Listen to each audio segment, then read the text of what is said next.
Nous allons ici développer les caractéristiques des cellules conductrices du xylème, les trachéides et les éléments de vaisseau. Les trachéides sont parfois appelés vaisseaux imparfaits.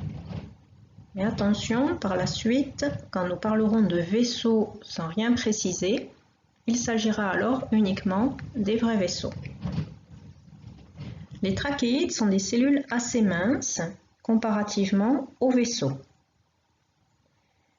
Un ordre de grandeur vous est donné ici avec un diamètre de 10 à 50 micromètres.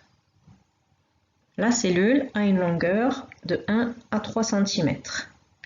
Ces chiffres ne sont pas à retenir. Les extrémités des trachéides sont fuselées, pointues, en cul-de-sac. Les trachéides conduisent la sève brute qui peut passer d'une trachéide à une autre via les ponctuations en faisant un cheminement d'une trachéide vers une autre dans le sens vertical ou encore d'une cellule de trachéide vers une autre dans le sens latéral. Il faut savoir que les trachéides possèdent des épaississements pariétaux avec une paroi secondaire auquel s'ajoute une paroi secondaire et cette dernière est lignifiée. La trachéide sera donc visible en vert si la préparation est au carmine vert. Vous pourrez ici colorier cette paroi en vert. Mais au niveau des ponctuations, il n'y a pas de paroi secondaire, il n'y a qu'une paroi primaire.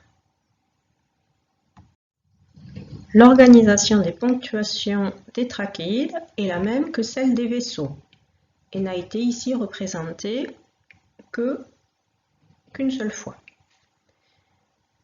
Voyons ceci de plus près. La ponctuation n'est formée que de parois primaires partiellement hydrolysées et de type pectocellulosique. Elle est donc hydrophile et laisse passer la sève brute.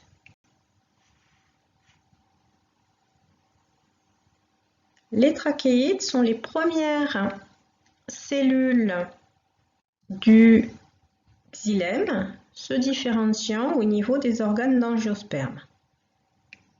Elles forment le protoxylème, puis elles s'étirent et s'écrasent lors de la croissance des organes. Elles sont donc uniquement présentes dans le protoxylème du xylème primaire. Elles sont absentes du xylème secondaire. Voyons maintenant les éléments de vaisseau. Un élément de vaisseau correspond à une cellule. Les éléments de vaisseau ont un assez gros diamètre comparativement aux trachéides. Le diamètre est de l'ordre de 40 à 500 micromètres et elle mesure 4 à 30 cm de long. Ces valeurs sont ici encore une fois données pour que vous ayez une idée, mais ne sont pas à retenir. Ces cellules, contrairement aux trachéides, ont des extrémités ouvertes par une large perforation. C'est un réel trou. Ce trou s'est formé lors de la différenciation de la cellule par digestion de la paroi qui était en bas et en haut de la cellule.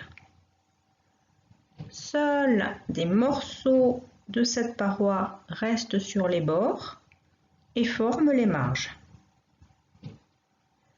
La circulation de sève brute est libre et facilitée le long d'une chaîne d'éléments de vaisseau.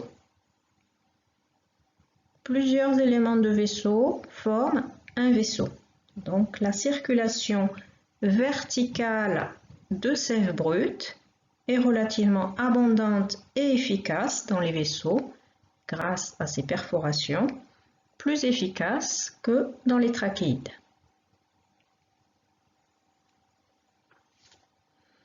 Il peut y avoir également circulation latérale de sève brute d'un élément de vaisseau à un autre via des ponctuations, mais cette circulation est relativement peu abondante.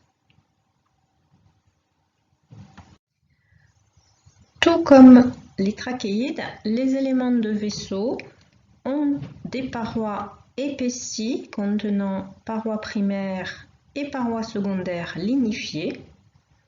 Elles sont donc vertes si la coloration est au carmino-vert. Seules les ponctuations ne contiennent qu'une paroi primaire hydrophile. Les éléments de vaisseau sont les derniers éléments à se différencier dans le xylème primaire et forment le métaxylème. Ils sont donc présents aussi bien dans les organes de monocotylédones que de dicotylédones en structure primaire. Mais ils sont de plus présents dans le bois, c'est-à-dire dans le xylème secondaire des dicotylédones. Les trachéides, comme les éléments de vaisseau, sont des cellules mortes. Elles sont lignifiées au cours de leur différenciation et se vident totalement quand elles deviennent fonctionnelles. Elles ne sont délimitées que par leurs parois. Elles ont perdu leur membrane plasmique, tout leur cytoplasme. Chaque type de cellule conductrice possède une ornementation spécifique.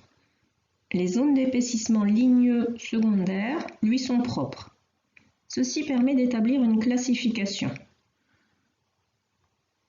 Sur cet exemple de cellules vues de profil, les zones d'épaississement de parois secondaires lignifiées forment des anneaux plus ou moins réguliers séparés de parois pectocellulosiques. Vus de profil, ils apparaissent sous la forme de traits plus ou moins horizontaux, mais ils se continueraient derrière. Ceci correspond à une trachéide de type annelé. Vous pourrez surligner sur l'ensemble de ce schéma en vert les zones d'épaississement qui initialement sont marquées ici en noir. Le reste, ce qui paraît en blanc, pourra être colorié en rose pour faire référence aux parois pectocellulosiques des colorations au carmino-vert. On distingue ainsi des trachéides de type annelé, des trachéides de type spiralé, où l'épaississement est sous forme de spirales plus ou moins régulières, des vaisseaux de type rayé, avec des ornementations sous forme de traits plus ou moins horizontaux, parfois un peu ramifiés, des vaisseaux de type réticulé, avec des ornementations sous forme de traits, mais très ramifiés, sous forme de réseau.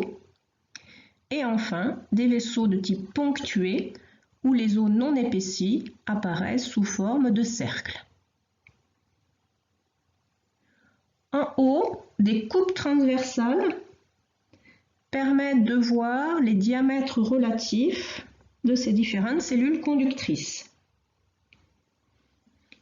Il est mis tout en haut la localisation de ces cellules au sein du xylème primaire, avec le fait que le protoxylème est constitué de trachéides, cellules de petit diamètre, et lors de la différenciation du xylème primaire, les trachéides vont laisser place à des cellules de diamètre de plus en plus gros et l'on trouvera principalement dans le métaxylème des vaisseaux de gros diamètre.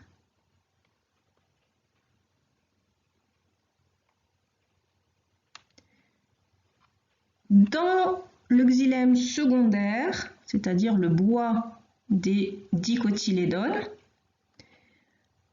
il n'y a comme cellules conductrices que des éléments de vaisseau.